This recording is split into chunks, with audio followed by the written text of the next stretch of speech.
How can I be responsible for the behaviour of others?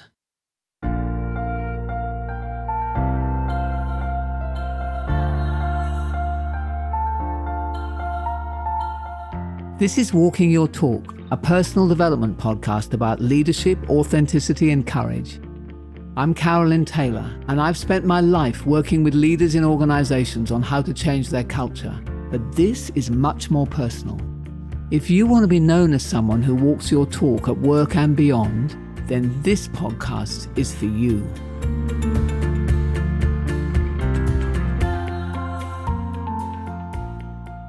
Hello and welcome to this week's episode of my podcast, where I want to talk today about a concern that I'm hearing many leaders express to me when I speak to them, which is how can they be held accountable for the behaviour of all their people, given that some of them have got thousands of people reporting up to them, many of whom they've never met.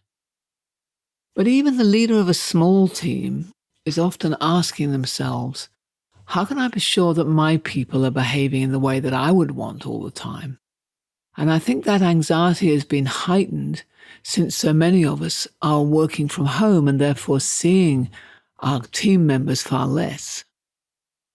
And even as a mother, especially when my kids were teenagers and becoming more independent, I worried a lot about how they might be behaving when they're out with their friends and beyond my control. So same pattern. I want to influence the behaviour of other people, and I don't really know quite how to do it. So it does seem to be a very valid concern, and one for which I do have some tips and suggestions that I want to cover today that you can have a go at putting into practice. I do remember very clearly that certainly 10 years ago, it was normal for leaders to completely deny that they could or should have responsibility for the behaviour of other employees who were deep, for instance, in their organisation. And I think that was before we all started to understand just how culture works and the leader's role in shaping the behaviour of others. Now, still sometimes I'll hear people deny any responsibility, but much less than I used to. And I remember 10 years ago, maybe it was now, there was a case in the UK of a newspaper that was called News of the World.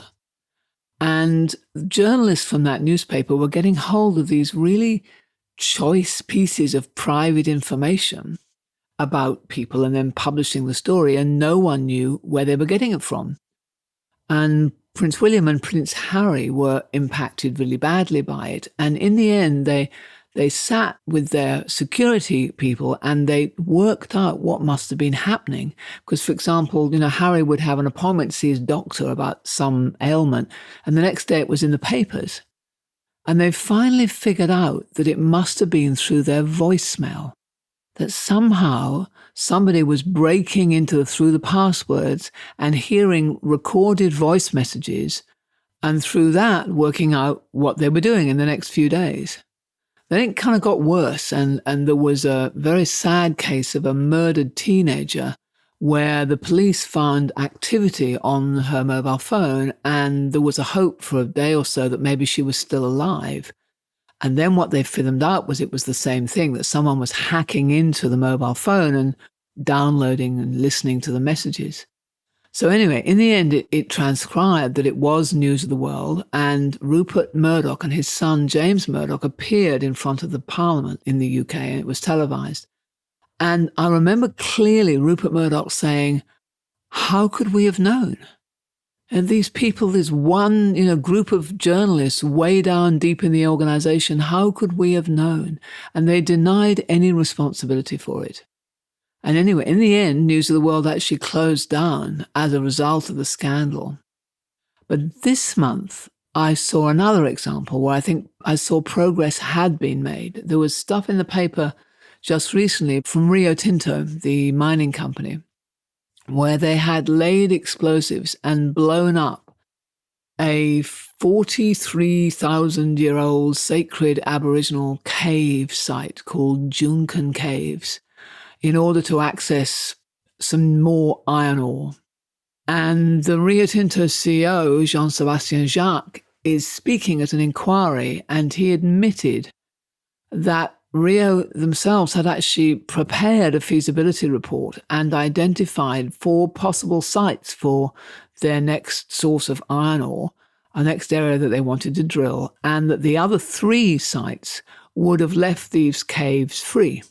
But the one that was chosen because it gave them access to another 8 million tons more of iron ore, which I think was worth, 100 plus million to them. And he admitted that no one on the executive team had read the report, and that the decision that destroyed these 43,000-year-old site for the benefit of 8,000 tons of iron ore had been made further down in the organization and not ever really been scrutinized at the top level. So he took responsibility, which was great to see. Considerable reputational damage, of course, huge social license damage for how Rio is going to be treated in the future by the Aboriginal communities to operate, to the license they really have to give for them to operate in these remote sites, all very badly damaged. But I did see some movement between those 2 incidences, between the News of the World one and this recent one with Rio. And the movement that I saw was the recognition of the chief executive of saying, I am responsible. We got this wrong. We were responsible for the decisions and the behaviors that was made by these people, and we didn't do the right thing. So I am seeing leaders take more responsibility now. And of course, accompanying that, I'm seeing everyone from board members right through to an individual team leader going, but what can we do? How can we be responsible? And of course, if we understand culture and how it works, the reason that a leader is responsible is because a leader is creating the environment, the standards within which everybody is operating. So the ultimate goal here, your absolute insurance policy, if you like, is to have strongly shared values and to have them held so strongly in your organization that any employee holds them in the same way as you do as the leader, and that therefore anyone faced with the same choice, the same decision, would in fact make the right choice. And that anyone also knows that if they do flaunt those values, that they will get into trouble.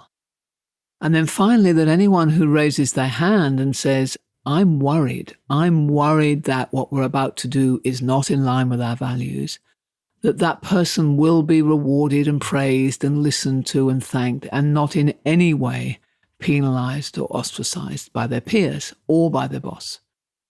Now, that's a big ask, but that is ultimately the goal that we have to head for here, because once we have that level of shared values, then the rest takes care of itself.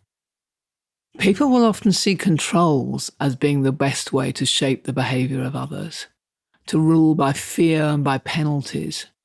But shared values are so much more effective if you can achieve it. And this is why. So when I drive a car, I don't speed. I don't speed anywhere. Not just where I think there might be a police car or a speed camera. Why might that be? Because I hold a strong belief that speed kills. Not just that it kills me or my passengers, but also that it kills other people that I may hit. Cyclists or pedestrians or children running across the road after a ball. And it took me years, I must confess, of seeing many very, very well put together ads that government was sponsoring on why speed kills until I really got it. But I have it now. So safe driving for me is a value that I hold. And so now that I have that, I don't need punishment or fines or, the threat of losing my license or speed cameras. I don't need to be controlled to not speed. I don't speed because I believe it's the right thing to do. And that's what shared values are. Shared values are a set of profound beliefs that a group of people have about what is the right thing to do, that they hold strongly enough that they will follow them without needing to be controlled. So if you can just imagine for a moment the employees at Rio, for example, had that strongly held set of values, that they all believed that destroying an Aboriginal site was not the right thing to do, that would have made a huge difference. But it also needs a second factor. It needs an environment where speaking up on those matters is okay. And in fact, it needed an environment where everyone actually knew that the executive team would always want to know if there was a difficult decision to be made. That, should we drill this site and get an extra 8 million tons, or should we drill that one and lose the 8 million tons but preserve the sacred site? Now, ideally, you would say everyone would be confident to make those decisions. But as a check and balance, what I've found is it's always worth having the ability to have those issues raised up the line to the very top if necessary, because there are moments where it is kind of borderline. In those moments, people want a second opinion. They want to feel free to say, look, I'm not sure about this. What do you think? And to have that voice really heard. So what then are the immediate steps that you could take, whether it's within your family, within your team, within your organization, or with your clients, that help you build a sense of confidence that you can shape and therefore take some responsibility for the behavior of others and get to that point where you feel confident that everyone would behave in the same way that you would hope they would?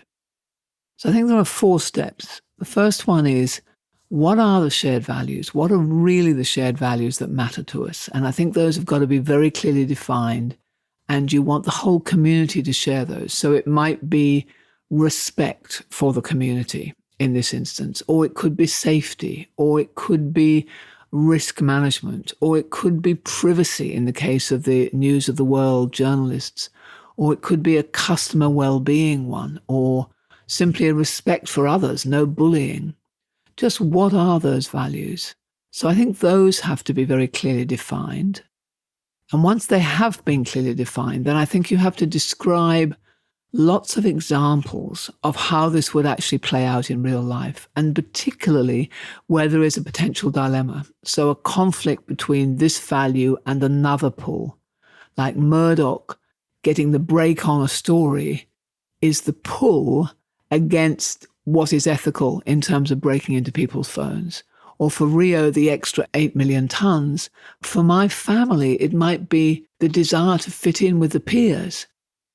There's always a pull that makes living to values tough. So describing those kind of examples is really important. And then communicate. So just over and over, every mechanism in workshops, in newsletters, in briefings, in ordinary meetings, like, here's an example. This is where this value plays out. This is what I think the right thing to do is here, so that people gradually get that shared experience of how it works. So that's the first step, communicate. And the fourth and last step is then setting up the mechanics for people to raise things if they do have doubts. So confidentially, perhaps through whistleblowing, but even just processes around always asking, does this meet our standards?